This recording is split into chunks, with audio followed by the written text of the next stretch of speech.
그의 적들. 이재명 아직 죽이지 못한 자. 조국 죽였는데 살아난 자.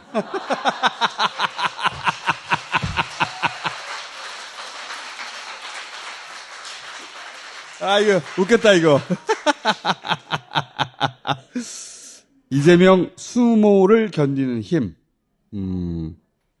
이거 유시민 작가가 했던 표현이거든요. 내가 무릎을 쳤어, 이거. 야. 네 군데 법정에 끌려다녀야 된다는 게 너무너무 어마어마한 모욕을 매일매일 가하고 있는 거예요. 근데 그걸 견디고 나가잖아요. 사람은 누구나 자기한테 결여된 것을 선망하는 경향이 있다는데, 저는 이재명 대표님을 보고 있으면 그 점이 정말 놀라워요. 저도 이게 제일 놀라워요. 예, 이거 진짜 힘든 거예요. 진짜 힘들어. 예. 재판 하나만 해도 힘든 거예요. 야, 이거 네 저 개를. 같으면 정치 때려치웠어. 아이씨, 더러워서 못 해먹겠네, 이러고. 그러니까, 나 안 할게, 씨발! 근데 정말 대단합니다. 그 점은. 그리고, 어떻게 된 게, 안 죽어. 아직 죽이지 못했어. 그러니까, 자기들이 가장 잘하는 방식으로 어떻게든 죽이려고 인연을 했는데, 못 죽이네? 응? 그러다가 결국, 칼로 찔렀는데, 안 죽네? 나는 총선 과정 전체를 보면서 가장 깊이 느낀 감정은, 이건 좀 기적적이다. 예. 박근혜 대통령 말대로 온 우주가. 그걸 다 겪고 다시 총선을 이겨버리네? 야, 기적적이다 싶어서 저도. 예. 대단한 힘입니다. 그거. 예. 당 안에도 온통 자기를 잡아먹으려고 했잖아. 언론이 도와줬나? 자기 편이 없었어. 2월에 좀 사실 위험했었거든요. 그러니까 뭐 한겨레 이런 데서도 무조건 야당이 뭐 민주당 패배를 기정사실화하는 칼럼이 막 실리고 이럴 때, 그렇지. 광주 가서도 한번 확인을 해봤는데 광주 민심도 굉장히 흔들렸다고 하더라고요, 그때. 흔들어 됐으니까. 예, 정말 민주당이 선거를 치면 어떡하지 이래서 이 선거를 이기는데 도움이 된다면 이재명 대표가 이선 퇴진하는 것도 생각해 봐야 되지 않나? 그러니까 아니, 이재명이 싫어서가 아니고 너무 무서우니까. 이게 서울에서도 저한테 어드바이스 해보라고 한 분들이 있었어요.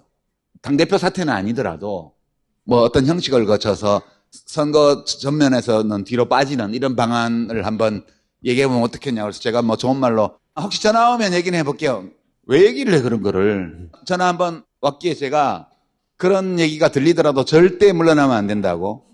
이거는 그냥 책임은 이 전투가 끝나고 나서 책임을 져야 된다.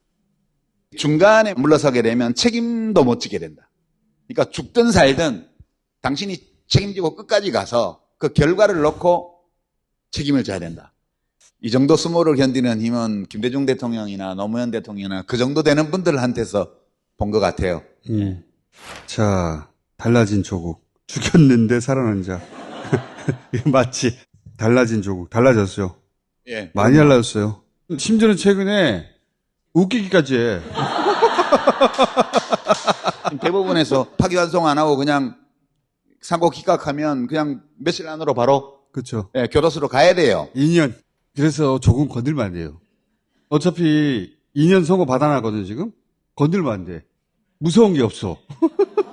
그러니까 제가 보는 견지에서는 이재명 대표는 자기가 무엇인가를 이루고 싶은 게 있어서 살아남으려는 거예요. 정치 무대에서 생존해서 대통령이 되어서 나라를 제대로 좀 운영해보고 자기가 펼치고 싶은 정책을 펼치려고 하는 그 욕망 때문에 모든 수모를 견디고 살아남으려고 하고 있어요. 그래서 뭐 윤석열이 만나자 그러면 뭐 의제 협의 없이 그냥 만나자 그랬고, 나를 죽이려고 하는 것을 뻔히 알면서도. 그러니까 이재명 대표는 살려고 싸우는 사람이에요. 조국 대표는 자기가 죽어도 돼. 자기도 죽어도 상관없어. 이 싸움의 양상이 달라요. 그래서 그러니까. 조국을 함부로 건들지 마라, 니들. 그리고 이 세상에 이재명 하나만 옳고 나머지는 다 쓰레기야라는 식으로 하는 자들이 있어요. 저는 그 상당 부분 작전 세력이라고 보는데. 저도 그렇게 생각합니다. 저도. 실제로 그런 사람도 있지만 작전 세력이 주류라고 봐요. 이재명을 진짜로 좋아하는 분들 중에 혹시라도 조국을 경계하는 마음이 있다면 걱정하시지 말라. 조국 대표는 죽이려고 싸우는 사람이다. 자기가 사는 것이 중요한 게 아니고 윤석열을 죽이는, 물리적으로 죽이는 것이 아니고 복수를 하는 것이 아니고 윤석열을 응징하는 것이 중요한 사람이에요. 이재명은 국가의 운영을 바로잡음으로써 간접적으로 그것을 응징할 수 있는 사람이에요. 그 둘이 완전 다른 방식으로 싸우고 있기 때문에 이제 둘 사이를 이간질하는 선동들을 대대는 자들이 있죠. 있죠. 네. 있는데 잘 안 먹혀요. 이재명도 조국을 필요로 합니다. 그렇죠. 그리고 조국도 이재명을 필요로 해요. 이재명은 조국 스타일로 싸우지 못해요. 자기의 위치나 자기의 경로가 그런 방식으로 싸워서는 안 되는 사람이에요.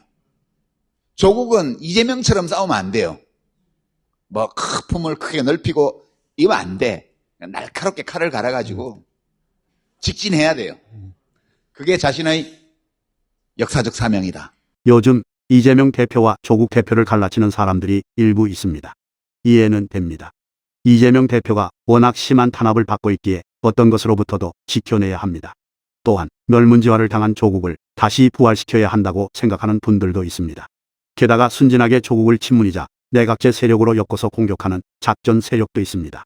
문파, 문골, 오소리 등의 세력 등도 있습니다. 하지만 최소한 이재명과 조국은 같이 가야 합니다. 이들의 차이를 확대해서 이간질하여 분리시킨다면 그것은 민주 세력이 괴멸이요 윤석열 세력의 생명연장입니다. 김어준과 유시민도 내각제 세력으로 욕하는 문골 오소리와 작전 세력들이 있습니다. 하지만 아닙니다. 유시민은 이미 10년 전부터 내각제를 국힘과 민주당 우파들이 기획하는 장기 집권 계획이라며 막아내야 한다고 주장해왔고 김어준도 윤석열 등등에 대해서 모두들 지지할 때 지지했을 뿐입니다. 당시 윤석열이 검찰총장 되기 전에 윤석열을 비판한 사람은 민주 진영 내에서 없었습니다. 이 점을 감안해야 합니다.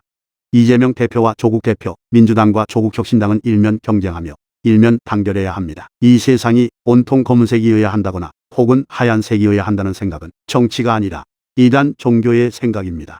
경쟁도 하고 단결도 해야 합니다. 이재명과 민주당이 조국과 조국혁신당 정도를 품으면서 윤석열 정권과 국힘과 싸우지 못한다면 이기기 힘듭니다. 22대 총선 전국 득표율 민주당 50.5%, 국민의힘 45.1%입니다. 정확히 5.4% 차이입니다. 54% 차이가 난 것처럼 이겼지만 그게 아닙니다. 별 차이가 없습니다. 내부 단결도 중도층 10% 내외의 선택 결과에 따라 총선도 대선도 결과가 달라집니다. 이재명 대표님이 0.73%로 윤석열에게 졌습니다. 안철수 때문에 졌을까요? 정의당, 심상정 때문에 졌을까요? 이낙연 때문에 졌을까요? 모두 다입니다. 종교나 철학에서 타협과 중립지대는 없습니다. 원칙적인 논쟁과 전쟁만이 필요합니다. 그러나 역사적으로 종교와 철학의 시대가 지나가고 정치의 시대가 온 이후 정치는 전쟁을 대신했습니다.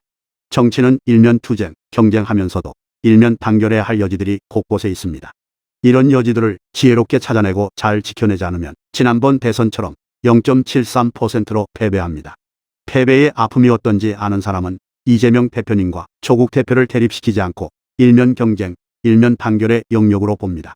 국힘 작전 세력과 문골 오소리 등의 극단 세력과 절연해야 합니다.